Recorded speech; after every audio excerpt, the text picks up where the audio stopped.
Start అయింది Kashanna, start చేస్తాను ఇక.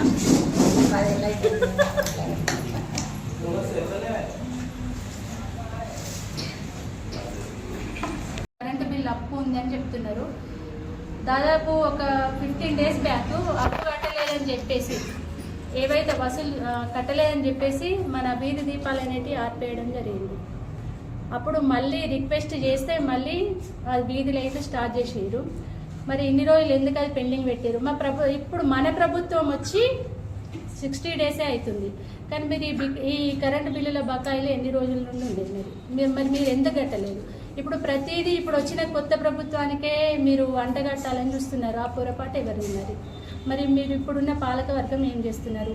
అయ్యా ఎమ్మెల్యే గారు, ప్రస్తుతం ఉన్న ఎమ్మెల్యే కేటీఆర్ గారు మరియు మాజీ మంత్రులు, మీరు అప్పుడు మున్సిపల్ శాఖ మంత్రులు, మీరు డెవలప్మెంట్ చేసిరు, మేము కాదనట్లేదు. కానీ ప్రస్తుతం ఉన్న మున్సిపల్ పరిస్థితులు ఏంటి మీరు ఇప్పుడు గమనిస్తున్నారా? మిమ్మల్ని సిరిసిల్ల ప్రజలు ఎన్నుకున్నారు కాబట్టి సిరిసిల్ల మున్సిపాలిటీలో అసలు ఏం జరుగుతుంది, ఏమవుతుంది, ఫండ్స్ ఏమవుతుంది, కనీసం మీరు తీసుకొచ్చిన ఫండ్స్ వర్క్స్ ఎందుకు కాలేదు అని మీరు ఒకసారి దృష్టి పెట్టండి. మీ పాలకవర్గం ఏం చేస్తుందో ఒకసారి గమనించండి. అట్లనే మొన్న పొన్నం ప్రభాకర్ అన్న గారు మంత్రి అయిన తర్వాత సిరిసిల్ల నియోజకవర్గానికి మొదటిసారి వచ్చినప్పుడు చాలామంది జనాలు గుమిగూడి ఆయన మీద ఉన్న అభిమానంతో చాలామంది స్టేజ్ పైకి ఎక్కడానికి ప్రయత్నం చేశారు.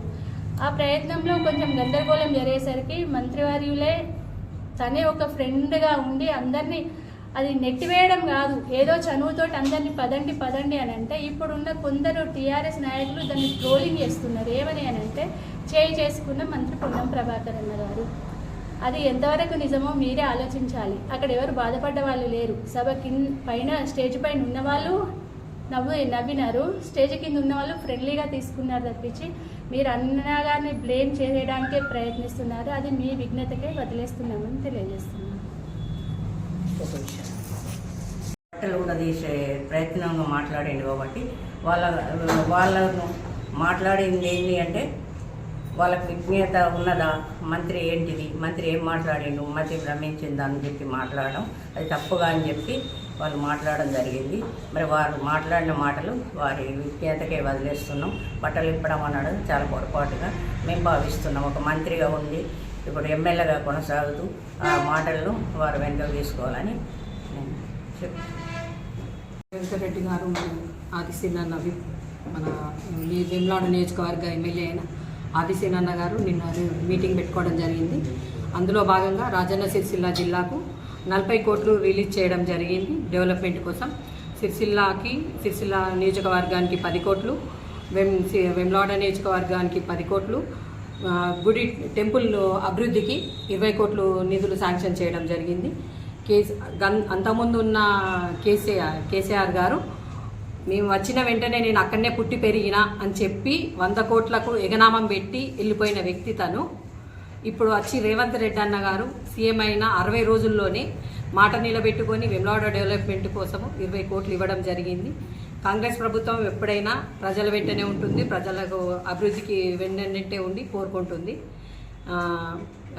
దీనికి సహకరించిన ఐటీ శాఖ మంత్రివర్యులు శ్రీధర్ బాబు గారికి, రేవంత్ అన్న గారికి, మరియు సిరిసిల్ల నియోజకవర్గాన్న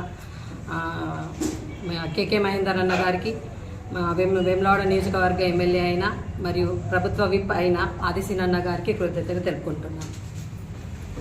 60 రోజులు అవుతుంది. మరి 60 రోజుల్లోనే ఇచ్చిన మాట ప్రకారంగా మరి సిరిసిల్ల నియోజకవర్గానికి 10 కోట్లు ఫండ్స్ ఇచ్చి మరి అన్నమాట నిలబెట్టుకున్న మన సీఎం రేవంత్ రెడ్డి గారికి ప్రజల పక్షాన, సిరిసిల్ల కాంగ్రెస్ పక్షాన కృతజ్ఞతలు తెలియజేసుకుంటూ, మరి మున్సిపల్లో ఏం జరుగుతుందో అర్థమైతలేదు. మున్సిపల్ కౌన్సిల్లో వాళ్ళు మొన్న ప్రెస్ మీట్ పెట్టి మాకు 40 కోట్లు వచ్చినాయి, 40 కోట్లు మేము ఏదో డబ్బులు వస్తే ఆ ముళ్ళేదో మరి కాంగ్రెస్ వాళ్ళు ఎత్తుకపోయినట్టుగా వాళ్ళు మాట్లాడడం చాలా విడ్డూరంగా ఉంది. మరి 40 కోట్లు ఆరో నెలలు వస్తే ఆ 40 కోట్లు మరి ఎటు పోయింది? మరి మీరు ఏం చేసిళ్ళు? 40 కోట్లు తెచ్చుకోపోయిళ్ళు. ఎవరన్నా అప్పుడు కాంగ్రెస్ గవర్నమెంట్ ఉన్నదా?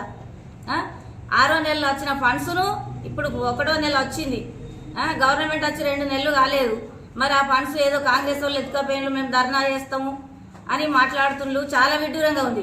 కాంగ్రెస్ వాళ్ళు ఎందుకు కాంగ్రెస్ వాళ్ళు వచ్చినప్పుడు ఆ ఫండ్స్ రాలేదు కదా. ఇప్పుడు కాంగ్రెస్ వాళ్ళు ఇచ్చిన ఫండ్స్ కాదు, మీ కేటీఆర్ ఇచ్చిన ఫండ్స్. మరి ఆ కేటీఆర్ ఉన్నప్పుడు ఆ ఫండ్స్ ఎందుకు చేసుకోలేదు? 3-4 నెలల నుంచి ఎందుకు ఆపిండ్లు? అభివృద్ధి పనులు టెండర్లు అయినాక ఎందుకు 3 నెలలు మీరు పెండింగ్లో పెట్టిండ్లు? మరి ఆ నెపం మళ్ళీ కాంగ్రెస్ మీద నెట్టడం అయితే చాలా విడ్డూరంగా ఉంది. మరి ధర్నా చేస్తున్నాను మాట్లాడుతున్నారు, ఖచ్చితంగా ధర్నాలు చేయాలి. ధర్నాలు చేస్తేనే మున్సిపల్ కౌన్సిల్లో ఎంత దౌర్జన్యం జరుగుతుందో అది ముంగడికి వస్తుంది, అది బయటపడుతుంది. ఖచ్చితంగా మీరు ధర్నా చేయాలి. మీరు ధర్నా చేస్తా అనుకుంటే మేము కావాలంటే ప్రజాభవన్ దగ్గర తీసుకుపోయి మేము ధర్నా చేయిస్తాం.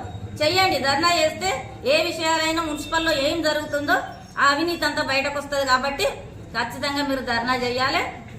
ధర్నా చేసినాకనే మరి మేము ఏదన్నా ఇంకా మేము ఇంకా ఏదన్నా విషయాలు మాట్లాడతామని తెలియజేసుకుంటూ, మళ్ళీ ఇంకొకసారి మా మంత్రివర్యులను కానీ మా కాంగ్రెస్ పార్టీని కానీ విమర్శించే స్థాయి మీకు లేదు. ఖచ్చితంగా మీరు మాట్లాడిన మాటలు వెనుకకు తీసుకోవాలని తెలియజేసుకుంటూ ముగిస్తాను.